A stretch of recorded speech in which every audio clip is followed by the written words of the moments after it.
Ako nga pala si Bona. Sasabihin kong 25 anyos na ako ngayon para alam ninyong sa edad na eksaktong 18 ay nadonselya na ako ni Boy Large. Nagsimula ang lahat nung tamaan ng malakas na bagyo ang probinsya namin at napilitan ako lumuwas sa Maynila upang makipangamuhan sa asawa ni Boy Large. Alas 10 na ng umaga nang makarating ang bus na sinakyan ko papunta sa Maynila. Ngayon pa lamang ako nakarating sa lugar na to, kahit na kung tutuusin ay sa Tarlac lang naman ang probinsyang kinalakhan ko. Pumaroon ako para magtrabaho sa malayo ko ng pinsan na si Ate Nanita. Tubong Tarlac din siya na nang mapadpad sa Maynila noong siya ay 18 na, hindi na nakabalik sa lugar namin sa probinsya dahil umaasenso na raw. Dumadalaw naman siya sa amin kaya nga rin na makapag-isip na ako na kilala ko naman siya. Kilala ko na si Ate Ninita kaya hindi na mahirap sa akin na magtrabaho bilang kasambahay sa kanya. Kailangan din namin talaga ngayon. Kailangan ng pamilya ko dahil nasalanta kami ng bagyo kamakailan lang. Actually, para nga sa akin ay blessing in disguise pa nga ang bagyo na naganap dahil napayagan ng itay at inay na makaalis sa probinsyang yun. Mataas din kasi ang aking pangarap. Hindi ako impokrita.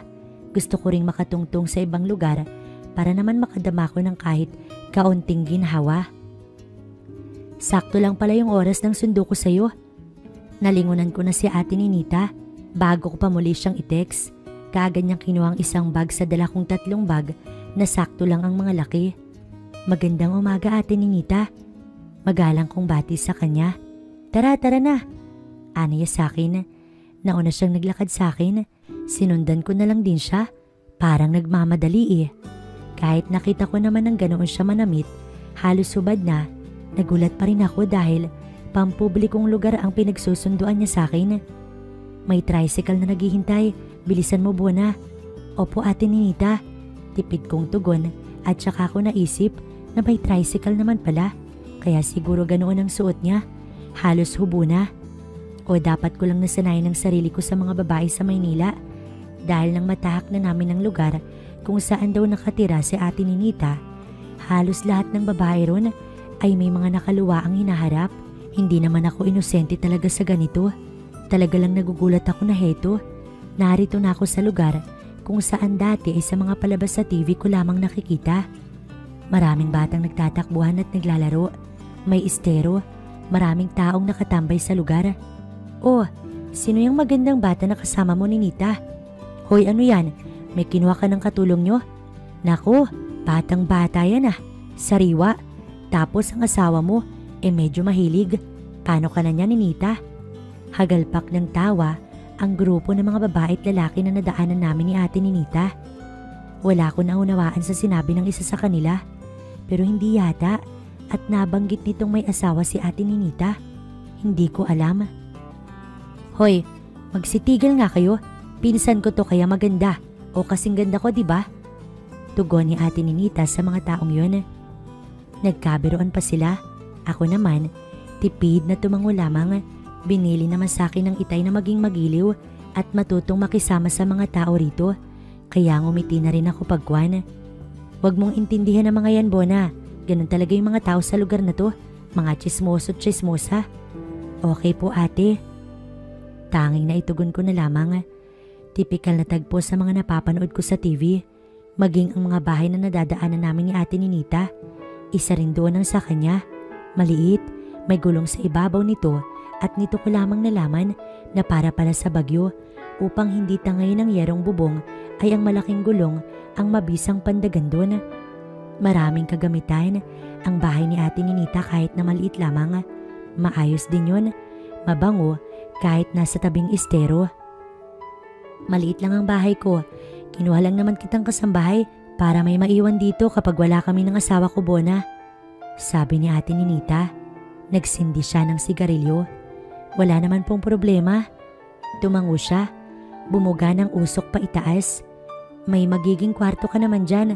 Dati ang bodega. Pinalinis ko na yan kay Kuya Boy mo. Siya nga pala. Maya-maya lang nandito na yon. Okay lang ba kung ikaw na ang magsaing ngayon? Total kasi, nandyan ka naman na. Magpapalinis ako ng kuko sa kapitbahay kong nagmamanicure at pedicure. Diyan yun sa kabila. Sarado mo na lang tong pintuan. Sige ate, agad kong pagpayag. Nang maiwan ako sa bahay, naligo muna ako pagkasaing ko bago ako nagpasyang magwalis-walis muna ron. Magaan naman ang pakiramdam ko sa bahay na yun. Wala akong pangamba na nakakapa sa aking sarili na kadalasan nangyayari sa akin kapag nasa bagong lugar ako. Ilang sandali pa, hindi pa man ako natatapos magwalis nang may kumatok sa pintuan. Nita, pakibilis, naiihina ako. Ang kung sinong nasa likod ng pintuan, boses lalaki. Saglit ho. Sagot ko naman, bago kasi mabuksan ang pinto, may dalawang kalawit pa na pipihitin. Sinarado ko talagang sadya yun dahil iyon ang bili ni ate ni Nita.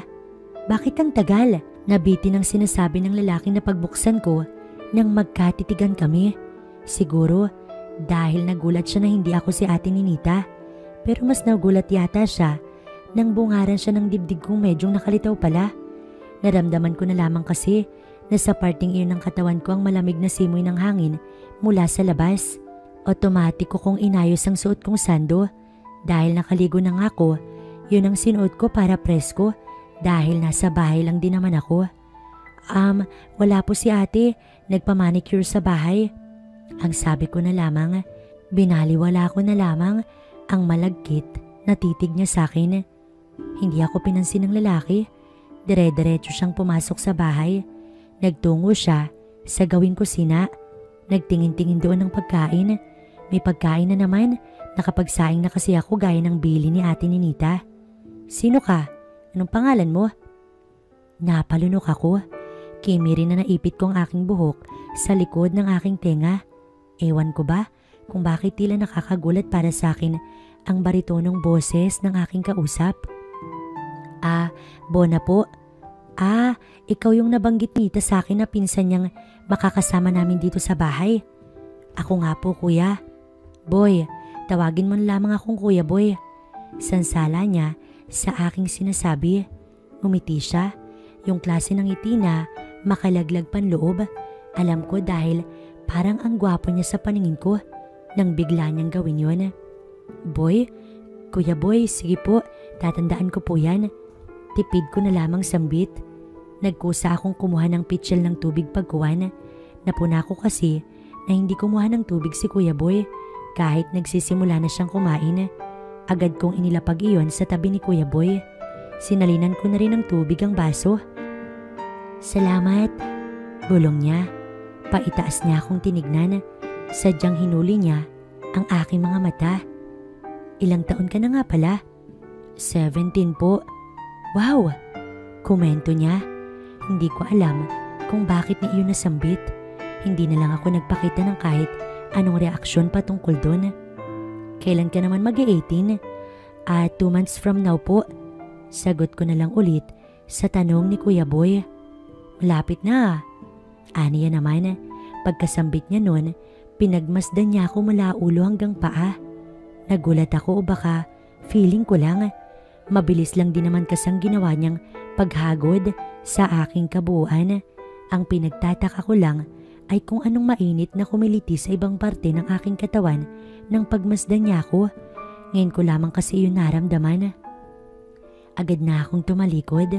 17 lang ako pero dahil sa hirap ng buhay ay maaga naman ako nag-matured. Bago sa akin ang pakiramdam na yun. Pero alam ko at dama kong hindi dapat pinapansin pa ang mga ganoong kakatuwang pakiramdam. Bumuntong hininga na lang ako at naipilig na lamang ang aking ulo upang maalis ang kung anong naglalaro sa aking isipan. Naging matiwasay naman ang buhay ko habang naroon ako sa Manila. Mabait sa akin si ate ni Nita at Kuya Boy. Pinag-aral nila ako. Nakakapagod pero ayos lang. Ilan lamang ba ang mga taong napadpad sa Maynila na swerteng may libreng tirahan, may nagpapaaral at may trabaho na kahit papaano nakakatulong sa pamilya. Kaya oo, maswerte na ako. Nasa bahay na kaya siya? Hindi ko maiwasan na mapatanong sa aking sarili habang naglalakad ako pa uwi. Naroon na kasi ako sa kanto, kabababa ko lamang ng jeep. Si Kuya Boy ang aking tinutukoy.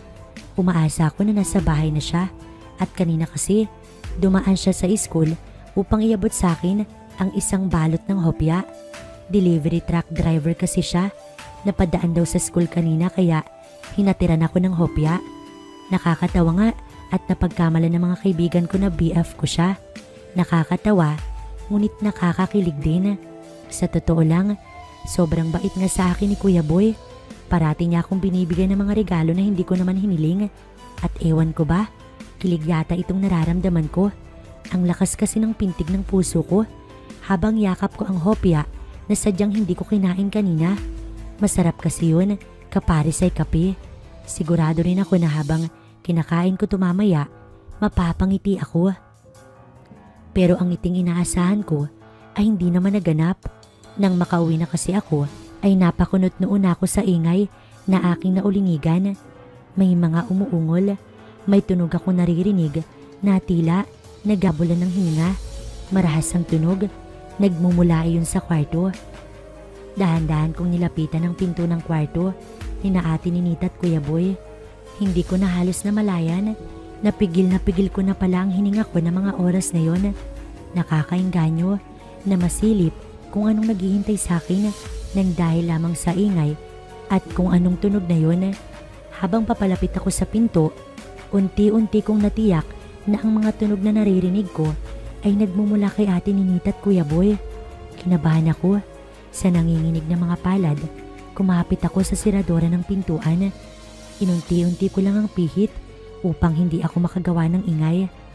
Nang mapihit ko na ang pinto, panlalaki na mga mata ko ang kasunod.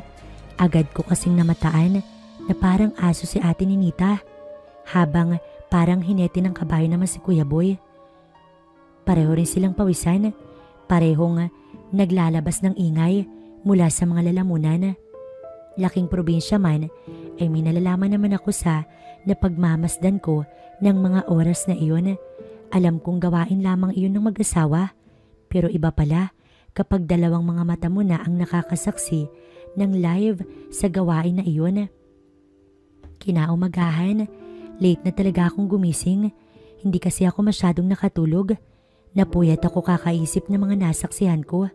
May kakaibang dating sa akin yun. Kahit anong pagkakaila pa ang gawin ko. Bona, masama ba ang pakiramdam mo kaya hindi ka nakapasok? Katok sa akin ni Ate Ninita.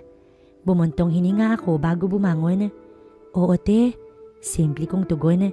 Pero gising na po ako, iinuman ko lamang to ng gamot. O siya, ako yaalis na ano. Paalam niya sa akin. Hindi naman ako tumugon. Narinig ko na rin ang mga yabag ng papalayo niyang mga paa. Kumilos na ako. Nasisiguro ko kasing maiiwan na kami roon ni Kuya Boy. Agad ako natigilan. Naisip ko kung tama ba ang aking nadarama. Anong meron sa pakiramdam na to at bakit parang handa yata akong suwayin ng tama at mali. Bona, aalis na rin ako. Sa Pangasinan kasi ang biyahe ko ngayon. Ani Kuya Boy, hindi na ako nagulat ng katukin niya ako dahil sa sinabi ko. At kahit nasabik ako sa isipan na kami na lang ang naiwan sa bahay, natigilan din ako. Hinintay ko talaga ang pag-alis ni Kuya Boy. Sa huli, mas pinili ko pa rin ang alam kong tama kahit gulong-gulo na ako.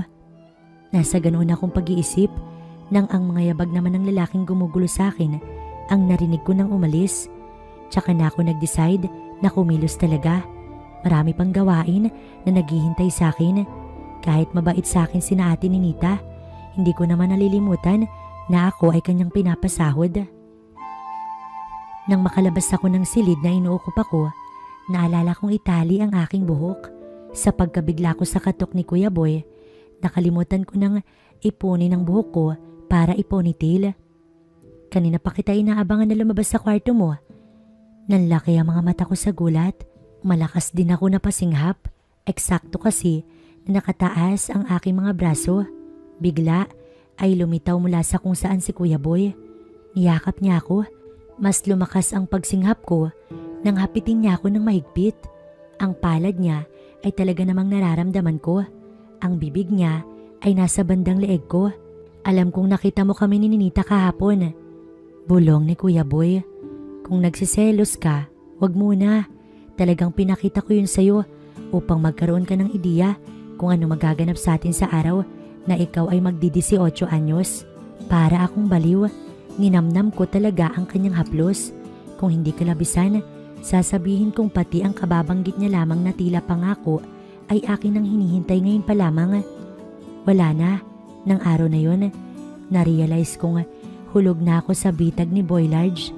Kahit halik, haplos at pagpapadama pa lamang ng kaibigan niya ang ginagawa niya sa akin. Gabi ng ika-18 kong kaarawan, masaya ako sa araw na yun dahil kaarawan ko. Nagkaroon ako ng maliit na handa sa isang restaurant. Sinundo ako ni Kuya Boy kanina. Siya rin ang nagsabi sa utos ni Ate Ninita na magsama ako kahit 5 kaklase bilang handa nga sa birthday ko na sinagot nila. At syempre, hindi ko na itatago sa sarili ko na masaya ako na pagkatapos ng biyahe ni Kuya Boy sa Pangasinan ay nakauwi siya sa araw ng aking kaarawan. Ewan ko ba, baliw na yata ako. Alam kong mali ang nararamdaman ko, pero may parte sa akin na para bang kayang-kaya na sumigi kahit malito. Masaya ka ba? Pasensya na ha, yun lang talaga ang nakayanan ni Ate Ninita. Ngumiti ako. Mabait si ate kaya medyo nakakakonsensya na nga talaga ang mga kakaiba kong nararamdaman sa kalibin niya. Ngunit naroon ako sa point na hindi ko na yata makokontrol ang aking emosyon, lalo at kinakain na ako nun araw-araw. Oo naman te, salamat ha. Kahit malayo ako sa probinsya, ay nakakapag-celebrate ako ng birthday ko dahil sa tulong mo. Pasasalamat ko sa kanya. Kasalukay naming hinihintay si Kuya Boy sa loob ng tricycle na tsak kong inarkila nilang mag-asawa para lamang sa aking kaarawan. Inutusan kasi niya ang huli na bumili ng cake sa nadaanan namin na bake shop para raw ma-feel ko na birthday ko hanggang sa pag-uwi ng bahay. Dahil araw ng Biyernes ngayon, sa araw ng Linggo na lang ako magsisimba bilang pasasalamat sa panibagong regalong buhay sa akin ng Panginoon. Wala yun, tugon ni Ate Ninita. Naging napakabait mong bata habang nananatili ka sa amin at talaga namang natutulungan mo ko sa malaking paraan nang hindi mo lang nalalaman kung gaano, kaya dapat lang sa'yo ang simpleng celebration na yun. Initian ko siya ulit. Hayaan mo te, pag uwi natin, kaagad kitang hahainan ng masarap na cake dahil sa nakuha kong pambobola mula sa'yo. Pagbibiro ko sa kanya, nagtawanan kami.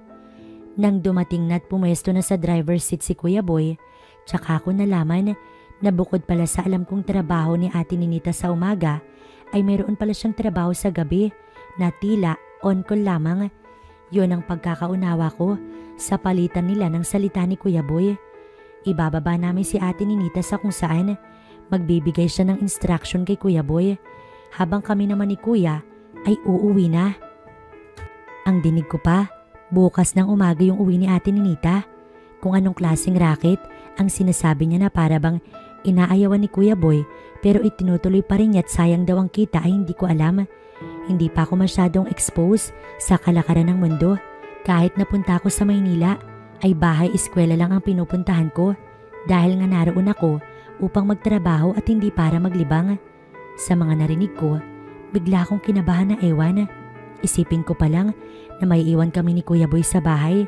Kinikilabutan na ako sa hindi ko malaman na dahilan. Basta ang alam ko lang, may kakaiba ko na darama sa kinakasama ni Ate Ninita. May kakaibang nangyayari o pinukaw sa akin ng tagpong namataan ko sa pagitan nila nung nakaraan. Natutokso nga akong hawakan ng sarili ko at gayahin ang nakita kong ginagawa ni Kuya Boy kay Ate Ninita. Wala kami na pag-usapan ni Kuya Boy habang nasa biyahe. Iniwasan ko rin siyang tignan dahil bago umalis si Ate Ninita kanina, alam ko naman na hahalikan niya ito. Isa pa nga iyon sa labis na pinagtataka ko.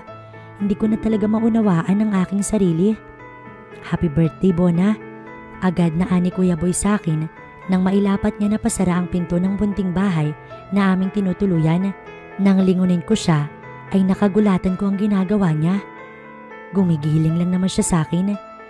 Dahil nga lahat ay galing sa labas ng bahay. Lahat ng bintana sa bahay ay mga nakasara. Hindi ko na kailangan na alamin kung safe ba o ano. Nasisiguro ko naman din na hindi kikiwal ng ganoon si Kuya Boy kung hindi sigurado. Sa kanyang pagkiwal at pakikipagtitigan sa akin, agad ako nagpaanyaya sa sarili ko. Unti-unti ko ring ginaya ang ginagawa niya. Hindi namin nilisan ang mga mata namin sa bawat isa. Aaminin ko nga, masaya pala sa pakiramdam ang ganoon. Tila ba, buhay na buhay ang dugo ko. Na-excite ako, nakakaramdam ng kilabot. At nang makalapit na si Kuya Boy sa akin, ay para bang may malakas na boltahe ng kuryente ang bumalot sa aking pagkatao. Lalo na nang hawiin niya ang may kahabaan kong buhok at ipinaling niya iyon sa aking isang side upang magkaroon siya ng agarang access sa aking leeg. Mariin ako napapikit nang dumampi ang labi niya sa aking leeg. Kusang humaplos payakap sa kanya ang aking mga palad. Alam kong malito, ngunit sa mga sandaling yon, hindi ko mahanap ang sagot sa katanungan na makokontrol ko pa ba ito. Nakahanda ka na bang sumigaw? Bulong niya sa akin. Sinadya niyang dumikit ang kanyang labi sa aking tenga. Simpleng tango ang aking naisagot. Tila naman iyon lamang ang hinihintay ni Kuya Boy. Ang bilis ng pangyayari, walang salita. Nagulat na lamang ako na hindi man lang namalayan. Nahagdan pala ng bahay ang bubungad sa akin nang ipatalikod niya ako. Sa hagdan na iyon ng kanilang bahay, ginabayan niya ang mga palad ko kung saan ako nararapat na kumapit. At ilang sandali pa nga, nagsimula na si Kuya Boy. Talagang masasabi ko sa sarili ko na bumigay na nga ako. Heto, at napapapikit ako at hindi malaman ang gagawin ng mga oras na yun. Grabe pala ang pakiramdam habang ginagawa to. Sa isip-isip ko ay gusto ko pang maulit ito ng maraming beses dahil talaga namang ginagalingan ni Kuya Boy. Napakagaling niya. Hindi ko na mabilang kung ilang beses na may nangyari sa aming dalawa ni Kuya Boy, pero ang bawat detalye, bawat posisyon at bawat kaligayahan na aking nararamdaman sa aming pagsasalo ay hindi ko makakalimutan. Tinitigan ko siya, kasalukuyan siya nag-aayos ng sarili, ngunit halatang halata pa rin na tayong-tayo pa rin ang kanyang pinakatatago. Halatang sumuong sa mainit na balon, pawisan din ang gwapong mukha ni Kuya Boy. Mahal kita, Kuya Boy. Hindi na ako nahiyang aminin yun sa kanya. Sa gulat ko'y tumawa siya ng malakas. Nakakabing yun at hindi ko man tanggapin. Nakakawasak pa nga ng puso. Hindi yan pagmamahal, Bona. Nagkakamali ka. Pinatikim lang kita ng langit kaya mo yan nasasabi. Nakangisi niyang ani sa akin. Sinasabi ko na nga ba? Nag-warning na yung utak ko na mawawasak ako, ngunit hindi ako nakinig. Inamin ko pa talaga ang tunay kong nararamdaman. Pinahiya ko pa ang aking sarili. Mahal ang bilihin, Bona. Nagulat ako. Lumabas kasi mula sa banyo si Ate Ninita. Alam kong hindi ka naman tanga, Bona. Sabi sa akin ni Ate Ninita. So all along ay alam mo ang lahat?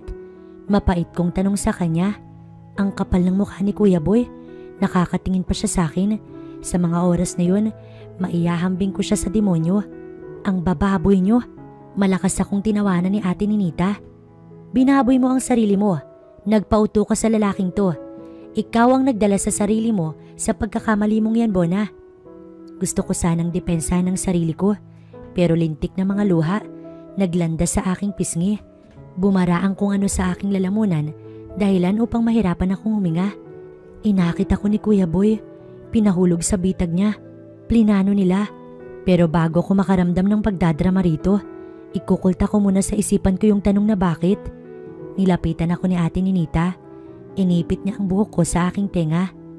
Marahil nagtataka ka kung bakit ka namin pinatuwad, Bona. Hindi ako nagsalita.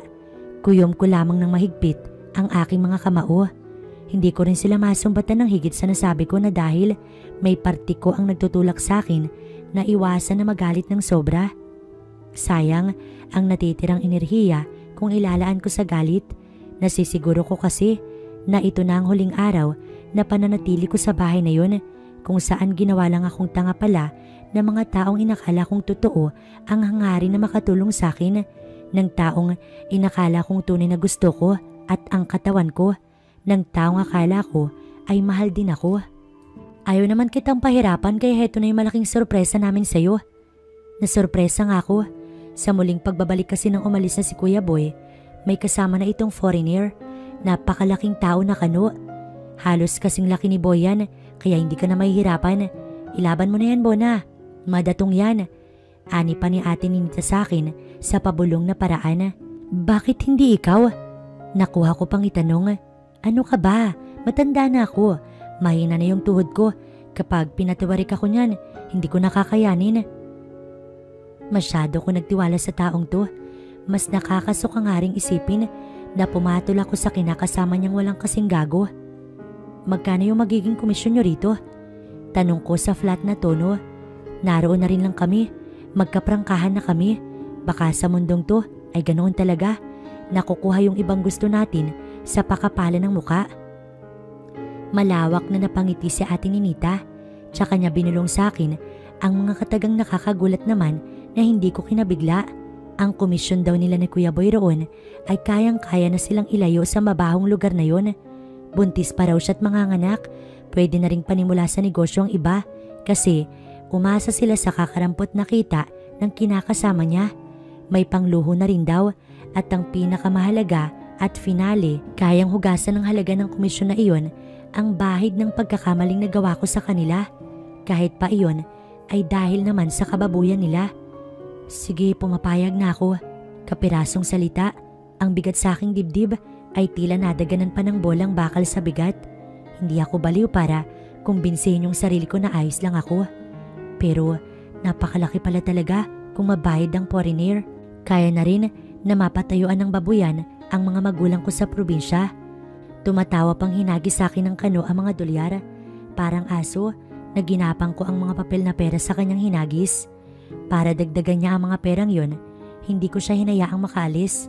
Kaya naman ginawa ko ang bagay na magugustuhan niya. Tama nga si Ninita, bata pa ako. Sayang ang pagkakataon na yon. Tutal naman, nagpawarak na ako kay Boy Large. Nang magbalik sa kasalukuyan ng gunita ko, ay sumabay nang matapos ang paghitit ko sa sigarilyong hawak. Naipilig ko na lamang ang aking ulo sa alaalang yon sa aking masalimuot na karaan na ako at ang mag-asawang Ninita at Boy lamang ang nakakaalam. Hindi ko alam kung anong matinding aral ang maaaring mapulot ng iba sa kwento ko, pero sa tingin ko naman ay meron. Simple lang, matuto kang makiramdam sa paligid mo at huwag kang padalos-dalos sa katangahan. Lahat ng gawin natin ay pinagsisisihan natin sa huli at wala sa simula. Bago mo gawin ang isang bagay, bago ka sumuong sa isang sitwasyon o experience na bago sa'yo, siguraduhin mo na munang kakayanin mo ang aftermath nun. Once kasi na nagawa mo na at nariyan ka na, hindi mo na mababawi pa ang mga desisyon. Kaya pinag-isipan mo man o hindi yun. Kung tatanungin mo naman ako kung nakatagpo ba ako ng Prince Charming ko sa kabila ng mga pinagdaanan ko, oo naman, may taong para sa'yo kung pagbubuksan mo lamang ulit, kung magtitiwala ka lamang ulit, kung alam mo ang salitang kaakibat ng limitasyon. Sabi nga nila, ang pinaka-the best na klase ng pag-ibig ay yung nakakagising ng sira at tulog mong kaluluwa, yung pagmamahal na sasamahan kang makamit ang goal, yung magbibigay sa'yo ng peace of mind, ng pag-asa at ngiti sa araw-araw, kahit ma-realize pa ang size. O, nakatingin ka na naman sa ano ko. Bumungis-ngis ako. Sa tuwing naroroon na si Buko, napapahagik-gik talaga ako. Siyempre aba, iniisip ko kasi kung maglilihi ba ako, ay anong pipiliin ko? Footlong o lata ng dilata? Biro ko kay Buko, short for buhay ko. Pero ang tunay niyang pangalan ay Dudong. Si Dudong ay napakaraming kapintasan. Pangit na nga ang pangalan, napakaliit pa ng size. Tapos, nung makilala ko siya ang dugyot pa. Naawa lang ako ng isang gabi na walang kapokpokers ko ang pumili sa kanya sa grupo ng mga lalaking dugyot. Parokyano na sa beer house na napasukan ko pagkatapos kong maging kasambahay kay Ate Ninita. Parokyano na sila, ngunit wala talagang pumipili kay Dudong.